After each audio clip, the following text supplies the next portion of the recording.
Mímọ́, mímọ́, mímọ́,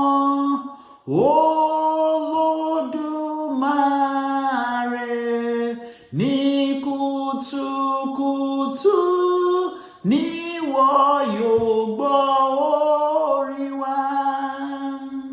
Mímọ́, mímọ́, mímọ́, olùyọ́nú jùlọ, ológo mẹ́ta láì olùbùkún. Bàbá wa àti Ọlọ́run wa gbé ọ̀gá, ẹlẹ́rù nìyí. A sọ wípé ẹ ṣé Ọlọ́run tí ń jẹ́ èmi ni má ṣe bẹ̀rù, kìnìún ẹ̀yà Júdà, apá ńlá tó solé ayé ró. Ayérayé, a dúpẹ́, a fi ọpẹ́, a fi ìyìn, a fi ògo fún ọ nítorí pé ẹ̀yin ni Ọlọ́run. A sùn láyọ̀, a jí láyọ̀ nítorí tí ẹ̀ ń tì wá lẹ́yìn. A gbé ọ̀gá fún àánú yín, a dúpẹ́ fún oore ọ̀fẹ́ láti arígbà. A gbé ọ̀gá, ẹ jẹ́ ká tójú oorun dójú ikú, ibùsùn wa ẹ jẹ́ ó dìbòjì. A gbé ọ̀gá fún gbogbo ìdáwọ́lé wa, a dúpẹ́ fún ìwọlé àti ìjáde wa. A dúpẹ́ nítorí pé ẹ̀ ń jẹ́ Ọlọ́run lórí ayé wa. A dúpẹ́ ní gbogbo ọ̀nà. A sọ wípé ẹ ṣé, ògo ni fún yín ní òkè ọ̀run. Ẹlẹ́ṣẹ̀ ni wá, Olúwa fàánú dáríjì wá. Ní gbogbo ọ̀nà tí a ti ṣẹ̀ sí ọ, a bẹ̀bẹ̀ fún àánú lórúkọ Jésù. Olúwa fàánú dáríjì wá o. Ẹ̀jẹ̀ Jésù pa ẹ̀ṣẹ̀ wa rẹ́. Ayérayé yọ́nú sí wa. Bí a ti ń lọ nínú ọ̀rọ̀ rẹ láàárọ̀ yìí, Olúwa darapọ̀ mọ́ wa. Ìwọ la fẹ́ rí, Olúwa. Jésù jẹ́ á rí ọ. Ọlọ́run bàbá, Ọlọ́run ọmọ, Ọlọ́run ẹ̀mí mọ́. Ó yẹ bá wa sọ̀rọ̀, kárí àánú gbà. Ní ìkẹyìn ká má ṣe sọ ọ̀run nù. Àtolùgbọ́ àtolùsọ̀rọ̀ náà lórúkọ Jésù ká má ṣe jẹ̀bi. Ògo ni fún Ọlọ́run ní òkè ọ̀run. Jésù Olúwa wa. Àmín, àmín, àmín ní orúkọ Jésù. Mo kí wa pé ẹ kú ojúmọ́, ẹ̀yin bàbá mi, ẹ̀yin màmá mi, ẹ̀yin ará mi gbogbo nínú Olúwa. Mo kí wa pé ẹ kú ojúmọ́ o lórúkọ Jésù. Ojú ayọ̀ ló máa mọ́ wa. A ò ní tójú oorun dójú ikú. Ọ̀rọ̀ tí mo mú wá láàárọ̀ yìí ní orúkọ Olúwa, òun ni mo pè ní ẹrú ta ni òun ṣe. Ẹ̀yin màmá, ẹ̀yin bàbá, ẹ̀yin ará mi gbogbo nínú Olúwa, ẹrú ta ni ẹ̀ ń ṣe? Ṣé ẹrú ẹ̀ṣẹ̀ ni tàbí ẹrú òdodo? Ta ni ẹ̀ ń gbọ́ tirẹ̀? Ṣé tọlọ́run lẹ̀ ń gbọ́ ni àbí ti Sátánì? Ẹ jẹ́ ká ṣí Bíbélì wa sí ìwé Róòmù orí 6. Ẹ jẹ́ ká bẹ̀rẹ̀ láti ẹsẹ̀ 15 títí dé 16. Let's open our Bible to Romans chapter 6 verse 15 to 16. Ǹjẹ́ kí ni àwa kí a máa dẹ́ṣẹ̀ nítorí tí àwa kò sí lábẹ́ òfin, bí kò ṣe lábẹ́ oore ọ̀fẹ́ kí a má rí? Ẹ̀yin kò mọ̀ pé ẹni tí ẹ̀yin bá jọ̀wọ́ ara yín fún bí ẹrú láti máa gbọ́ tirẹ̀, ẹrú ẹni tí ẹ̀yin bá gbọ́ tirẹ̀ ni ẹ̀yin ń ṣe, ìbá ṣe ti ẹ̀ṣẹ̀ sínú ikú tàbí ti ìgbọ́ràn sí òdodo. Màmá àti bàbá, ẹni tí ẹ bá ti ń gbọ́ tirẹ̀, ẹni tí ẹ bá ti ń tẹ̀lé, òun ni ẹ̀ ń ṣe ẹrú rẹ̀ o. Ṣé ẹ̀ṣẹ̀ ni sí ikú tàbí ìgbọ́ràn sí òdodo? Mo fẹ́ ká ronú dáadáa. Ta lẹ̀ ń gbọ́ tirẹ̀? Abẹ́ ta lẹ́wà? Ẹrú ta ni ẹ̀ ń ṣe? Kò sí èrè kankan nínú ẹ̀ṣẹ̀. Kò sí èrè tó dára kankan nínú ẹ̀ṣẹ̀, nítorí pé ikú ni èrè ẹ̀ṣẹ̀.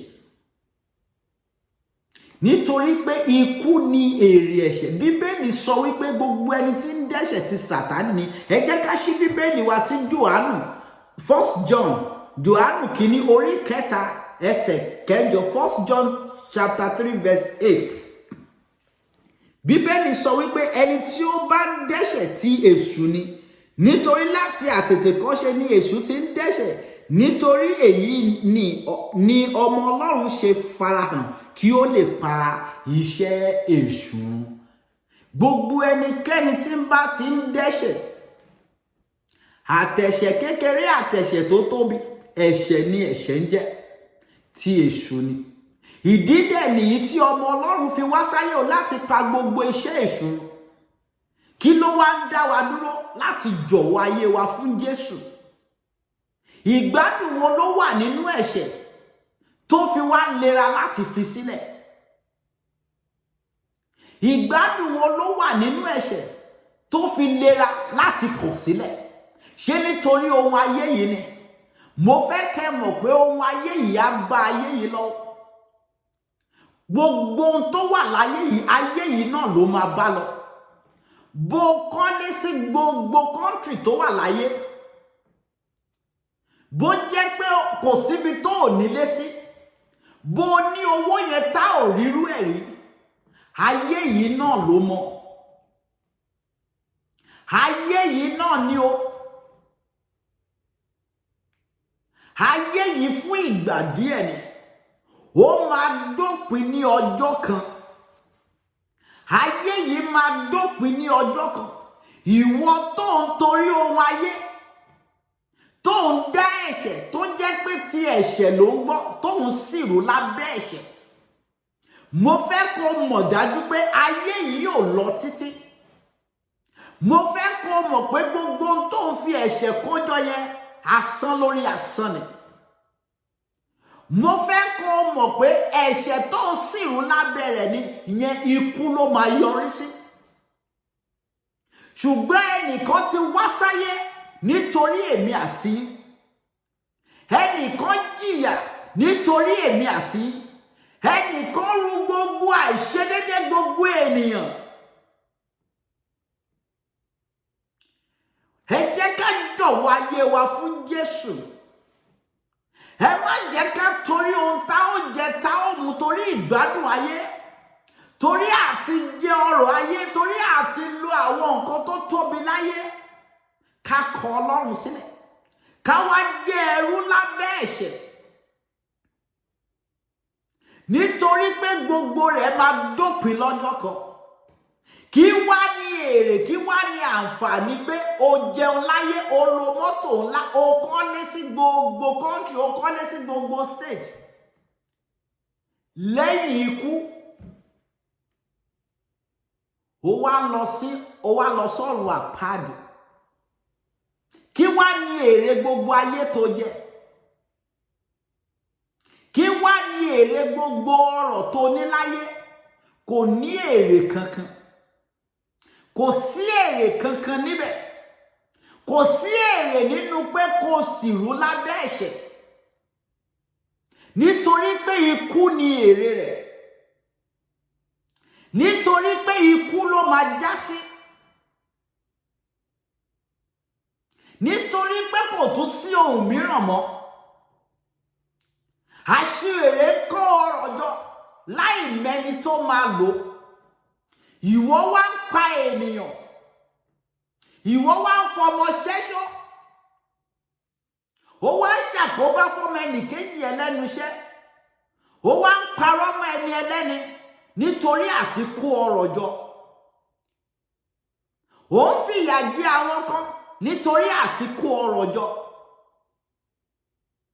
Gbogbo nǹkan wọ̀nyí ó máa dópin lọ́jọ́ kan. Gbogbo nǹkan wọ̀nyí ó máa parẹ́ lọ́jọ́ kan. Ohun ayé a sì bá ayé lọ. Ayé yìí máa kọjá lọ pẹ̀lú ìfẹ́kúfẹ̀ẹ́ rẹ̀. Ó ṣe jọ̀wọ́ ayé rẹ fún Jésù. Ó ṣe kọ̀ ẹ̀ṣẹ̀ sílẹ̀. Ó ṣe rántí pé lẹ́yìn ikú pò ń lọ síbì kan. Ó ṣe fìgbádùn ayé sílẹ̀. Bíbélì sọ wípé ó ní tètè kọ́kọ́ wá ìjọba ọ̀run náà. Gbogbo eléyìí tó ń wá kiri, Ọlọ́run á fún ẹ. Gbogbo ẹ̀ ló ń bẹ nínú Ọlọ́run. Ṣé ìfọ̀kànbalẹ̀ ni? Ṣé owó ló ń wá ni? Ó bẹ nínú Kristi. Ó ṣe yọ̀ǹda ayé rẹ fún Jésù. Ẹ̀ṣẹ̀ tó ń dá tó ń mówó wọlé fún ẹ. Lóòótọ́ òun rówó níbẹ̀. Lóòótọ́ òun kọ́lé níbẹ̀. Lóòótọ́ òun ra mọ́tò bọ̀gìnì níbẹ̀ nínú ẹ̀ṣẹ̀. Ṣùgbọ́n rántí pé àti ilé o àti mọ́tò pé o máa fi ilẹ̀ lọ́jọ́ kan. Pé àti gbogbo tó ní ó máa fi sílẹ̀ lọ́jọ́ kan. Kò sí nǹkan tó ń bá ọ lọ ńbẹ̀ o. Gbogbo ènìyàn tó ń dá ẹ̀ṣẹ̀, tó ń fi ẹ̀ṣẹ̀ kó ọrọ̀ jọ, ẹ jọ̀wọ́ ẹ yọ̀ǹda ayé yín fún Jésù. Ẹ má jẹ́ ká ṣe ẹrú lábẹ́ ẹ̀ṣẹ̀. Ìwọ tó torí àìníṣẹ́ lọ́wọ́ tó wá sọ́ra rẹ di ẹni tọkùnrin ń gbé kiri. Ẹ jọ̀wọ́, àkókò oore ọ̀fẹ́ la wà yìí. Ẹ má jẹ́ ká rò pé torí pé a wà lákòókò oore ọ̀fẹ́ pé a lè ṣe nǹkan tó wù wá. Ẹ jẹ́ ká lo àkókò oore ọ̀fẹ́ yìí láti yọ̀ǹda ayé wa fún Jésù. Ẹ jẹ́ ká lo àkókò oore ọ̀fẹ́ yìí láti gbọ́ ti Ọlọ́run. Ẹ jẹ́ ká lo àkókò oore ọ̀fẹ́ yìí láti kọ ẹ̀ṣẹ̀ sílẹ̀. Ẹ jẹ́ ká lo àkókò oore ọ̀fẹ́ yìí láti rántí pé ó níbìkan tí à ń lọ lẹ́yìn ikú. Nígbà tó torí àti jẹ àti mu tó ń pọmọ ẹnìkejì lẹ́kún, nígbà tó ń torí àti jẹ àti mu tó ń sìrú lábẹ́ ẹ̀ṣẹ̀, nítorí pé o torí nǹkan tó yí ọ ká ó wá di ẹrú lábẹ́ ẹ̀ṣẹ̀, ikú ni èrè rẹ̀. Ẹ jẹ́ ká yọ̀ǹda ayé wa fún Jésù. Ẹ jẹ́ ká jẹ́wọ́ Jésù ní Olúwa àti Olùgbàlà. Ẹ jẹ́ ká kọ ẹ̀ṣẹ̀ sílẹ̀. Ẹ jẹ́ ká ṣí Bíbélì wa sí ìwé Róòmù yẹn orí 9. Ẹ jẹ́ ká bẹ̀rẹ̀ láti ẹsẹ̀ 21 títí dé 23. Romans chapter 6 verse 21 to 23. Ǹjẹ́ èso kí ni ẹ̀yin a ní nígbà náà nínú ohun tí ojú ń tì yín sí nísinsìnyí? Nítorí òpin nǹkan wọn ni ikú ni. Ṣùgbọ́n ní ìsinsìnyí tí a sọ yín di òmìnira kúrò nínú ẹ̀ṣẹ̀, tí ẹ̀yin sì di ẹrú Ọlọ́run, ẹ̀yin ní èso yín sí ìwà mímọ́ àti òpin rẹ̀ ìyè àìnípẹ̀kun. Nítorí ikú ni èrè ẹ̀ṣẹ̀, ṣùgbọ́n ẹ̀bùn oore ọ̀fẹ́ Ọlọ́run ní ìyè tí kò ní ìpẹ̀kun nínú Kristi Jésù Olúwa wa. Ṣé rí pé méjèèjì ló lérè? Ẹni tó sìrú lábẹ́ ẹ̀ṣẹ̀ àtẹni tó sìrú lábẹ́ òdodo. Ẹni tó sìrú lábẹ́ ẹ̀ṣẹ̀ àtẹni tó jẹ́ ẹrú òdodo. Ẹ̀ṣẹ̀ sí ikú, òdodo sí ìyè àìnípẹ̀kun. Ẹ̀bùn oore ọ̀fẹ́ ní ìyè tí kò ní ìpẹ̀kun nínú Kristi Jésù. Ẹ jẹ́ ká yọ̀ǹda ayé wa fún Jésù. Ẹ jẹ́ ká jọ̀wọ́ ayé wa fún Jésù. Kò sí bí a ṣe lè gbádùn tó láyé yìí. A máa gbádùn jù bẹ́ẹ̀ lọ tá a bá dé ìjọba ọ̀run. Kò sí bí ẹ ṣe lè fara dàyà tó. Èrè ń bẹ níbẹ̀ fún yín tẹ́ bá dé ìjọba ọ̀run. Kò sí bí ìyà ayé yìí ṣe lè pọ̀ tó, kò lè tó ti ọ̀run àpáàdì o. Ẹ ṣe jẹ́ ká jọ̀wọ́ ayé wa fún Jésù. Ẹ jẹ́ ká kọ ẹ̀ṣẹ̀ sílẹ̀. Ẹ jẹ́ ká gbọ́ ti Ọlọ́run. Jésù ti wá sáyé. Ó ti san gbèsè yìí. Ẹ jẹ́ ká jẹ́wọ́ Jésù ní Olúwa àti Olùgbàlà. Ẹ jẹ́ ká kọ ẹ̀ṣẹ̀ sílẹ̀. Ẹ jẹ́ ká gbọ́ ti Ọlọ́run. Ẹ jẹ́ ká kúrò lábẹ́ ẹrú ẹ̀ṣẹ̀. Lábẹ́ ẹ̀ṣẹ̀, ẹ má jẹ́ ká máa gbọ́ ti ẹ̀ṣẹ̀ mọ́. Ẹ jẹ́ ká gbọ́ ti Ọlọ́run. Ẹ jẹ́ ká ṣe òdodo. Ẹ jẹ́ ká jẹ́ ẹni tó ń gbọ́ràn. Ẹ jẹ́ á jọ̀wọ́ ayé wa fún Jésù. Jésù ń dùn láti sìn. Bẹ́ẹ̀ ni, Jésù ń dùn láti sìn. Fún ẹni tó bá mọ̀, fún ẹni tó bá sìn tọkàntọkàn. Nítorí pé ó wà ní abẹ́ ẹ̀ṣẹ̀, nítorí pé òun gbọ́ ti ẹ̀ṣẹ̀, lógun yẹn ṣe ń borí ẹ̀ nígbà gbogbo. ṣùgbọ́n tó bá dán Jésù wò tó gbọ́ ti Jésù, wàá rí pé ọ̀tá yẹn ò lè lágbára lórí ẹ̀. Ó ní ẹ tújú ká nítorí tí mo ti ṣẹ́gun ayé. Ó ṣẹ́gun ayé fún àwọn tó gba Jésù ní Olúwa àti Olùgbàlà. Ó ṣẹ́gun ayé fún àwọn tó jọ̀wọ́ ayé wọn fún Jésù. Ó ṣẹ́gun ayé fún àwọn tí kò gbọ́ ti ẹ̀ṣẹ̀. Ó ṣẹ́gun ayé fún àwọn tí kì í ṣe ẹrú ẹ̀ṣẹ̀. Ẹ jẹ́ ká jọ̀wọ́ ayé wa fún Jésù. Ẹ jẹ́ ká fi ayé wa fún Jésù. Ẹ jẹ́ ká jẹ́wọ́ Jésù ní Olúwa àti Olùgbàlà. Ẹ jẹ́ ká kọ ẹ̀ṣẹ̀ sílẹ̀. Nítorí pé ikú ni èrè ẹ̀ṣẹ̀. Ọlọ́run á ràn wá lọ́wọ́ lórúkọ Jésù.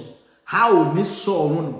Bàbá wa àti Ọlọ́run wa, a gbé ọ̀gá tún dúpẹ́ fún ọ̀rọ̀ rẹ yìí tí ẹ tún fi bọ́ wa láàárọ̀ yìí. A gbé ọ̀gá nítorí pé ẹ̀yin ni Ọlọ́run. A dúpẹ́ fún ìdarapọ̀ yín. A dúpẹ́ ohun gbogbo tí ẹ̀ ń ṣe nínú ayé wa. Ògo ni fún yín ní òkè ọ̀run. Ìdí àgbàdúrà, ẹ̀mí ìrònúpìwàdà tòótọ́ lórúkọ Jésù ó yá kó wọnú ayé wa lọ. Ó yá ká rí àánú gbà. Gbogbo ẹ̀ṣẹ̀ tí a ti ṣẹ̀, Ọlọ́run kó fàánú dáríjì wá. Lórúkọ Jésù, agbára láti kúrò lábẹ́ ẹ̀ṣẹ̀, láti má ṣe máa gbọ́ ti ẹ̀ṣẹ̀, láti gbọ́ ti Ọlọ́run, láti jẹ́ ti Jésù. Ọlọ́run kó fi fún wa. Kárí àánú gbà. Ògo ni fún Ọlọ́run ní òkè ọ̀run. Jésù Olúwa wa. Àmín, àmín, àmín ní orúkọ Jésù.